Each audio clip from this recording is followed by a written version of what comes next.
नमस्कार दोस्तों, आपका स्वागत है मेरे चैनल में। दोस्तों, मेरा नाम प्रिया है और मैं आपको मेरी पहली खुदाई की कहानी सुनाने जा रही हूँ, जो कि मेरे जीजू ने ही की थी। दोस्तों, एक दिन की बात है जब मैं अपने जीजू के यहाँ घर गई हुई थी। दोस्तों, मेरी बहन 8 महीने की प्रेग्नेंट थी और उनको पहला बच्चा होने वाला था।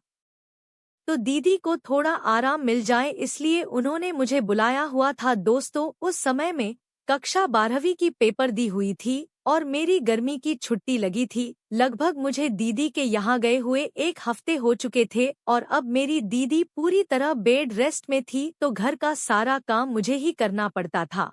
और मेरे जीजू एक प्राइवेट नौकरी करते थे, जो कि सुबह 11 बजे चले जाते थे और शाम को 7 बजे घर वापस आते थे। और मेरे जीजू मेरे लिए बहुत अच्छे अच्छे गिफ्ट लाया करते थे, जो मुझे भी बहुत पसंद आते थे। और उन्होंने हाल ही में मेरे लिए एक बहुत सुंदर नेकलेस लाए हुए थे। तभी दोस्तों, एक दिन की बात है, मैं पानी नहा रही थी और धोखे से मेरे जीजू की घड़ी बाथरूम के अंदर रह जाती है। तो जीजू अपनी घड़ी लेने के लिए बाथरूम का दरवाजा खोलकर अंदर जैसे ही आते हैं, तो वह मेरे नंगे बदन को देखकर दंग रह जाते हैं और उनकी आंखें फटी की फटी रह जाती है। फिर मैंने अपने जीजू से कहा, क्या हुआ जीजू? वह थोड़े मुस्कुराए और कहा, कुछ नहीं प्रिया, मैं अपनी घड़ी भूल गया था, उसे ही लेने आया हूँ। तभी उन्होंने अपनी घड़ी ली और वापस चले गए, लेकिन मैं उनके देखने के नजरिए से ही समझ गई कि जीजू का दिल मेरे ऊपर आ चुका है। और मैं भी हवस की प्यासी थी, क्योंकि मेरी उम्र भी लगभग 18 वर्ष पूरी होने वाली थी। तभी दोस्तों, में पानी नहाकर और बाहर आ जाती हूँ और अपनी दीदी और जीजू के साथ में खाना खाती हूँ और इसके बाद मेरे जीजू अपने ऑफिस चले जाते हैं। ठीक उसी दिन जीजू शाम को आने के बाद फ्रेश होकर मुझसे गर्मा गर्म चाय मांगते हैं और तभी मैं मेरे जीजू को चाय बना कर देती हूँ और वह चाय पीते हुए मुझे बड़े ध्यान से देख रहे थे और मैं भी उनके हाव भाव को समझ चुकी थी। और इसके बाद मैं किचन में चली जाती हूँ और खाना बनाने लगती हूँ। खाना बनाने के बाद फिर से मैं, मेरी दीदी और जीजू, हम तीनों खाना खाते हैं और हम अपने अपने कमरे में सोने के लिए चले जाते हैं।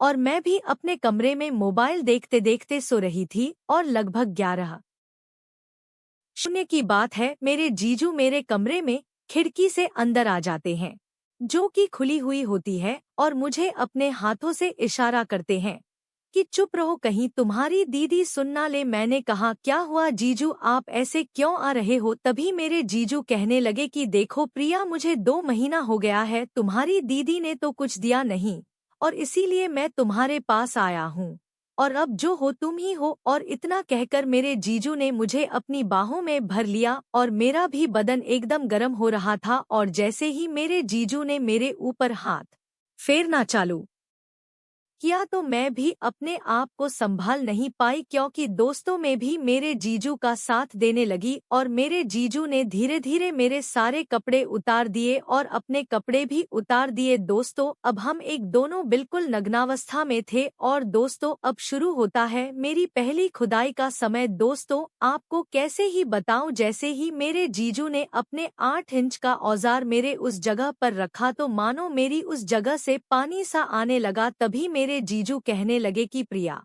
तुम्हारी बहुत ही टाइट पोजीशन है, क्या तुमने पहले ऐसा एक्सरसाइज कभी नहीं किया? और मैंने कहा, नहीं जीजू, मैंने ऐसा कभी नहीं किया। तो मेरे जीजू कहने लगे, चलो मैं आज तुमको सिखाता हूँ।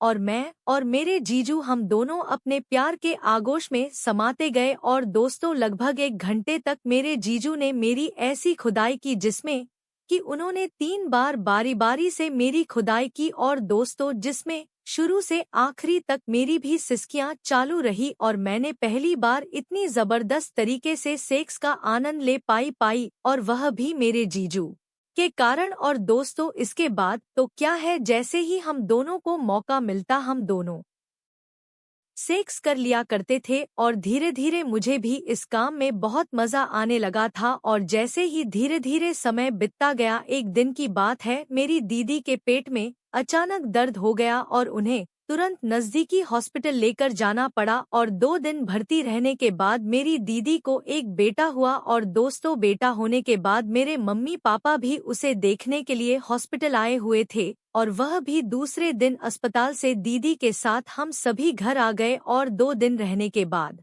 मेरे मम्मी पापा कहने लगे कि चलो प्रिया अब तुम्हारी छुट्टी भी खत्म होने वाली है और तुम्हारा एडमिशन कॉलेज में कराना है। तभी मैं और मेरे जीजू बहुत दुखी हुए और मैंने रोते रोते अपने जीजू को अलविदा कह दिया। मम्मी पापा के साथ अपने घर आ गई। दोस्तों, आपको यह कहानी कैसी लगी मुझे कमेंट में ज़रूर बताना और मैं इसके आगे की भी वीडियो आपके साथ ज़रूर शेयर करूंगी। इसके लिए मेरे चैनल को सब्सक्राइब ज़रूर करें। धन्यवाद।